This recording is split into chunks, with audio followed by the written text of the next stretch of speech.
water, good connectivity, and good education. In 10 years, you could have changed the face of India. And if you haven't done it, let's not call it utopian. It's very real. It's thuggery which has prevented it from happening. It's thuggery. We should accept it, no?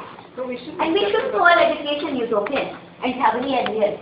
No, when you had a Prime Minister who's gone on record saying that for every rupee that is spent, only 10 paise go down to, the bottom.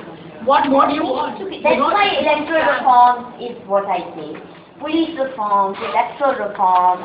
What is much, much more urgently needed is administrative reform. The government has completely shelved that.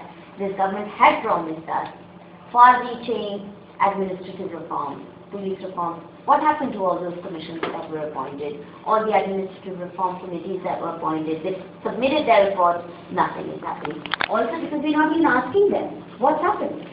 The kind of bawal we made over nuclear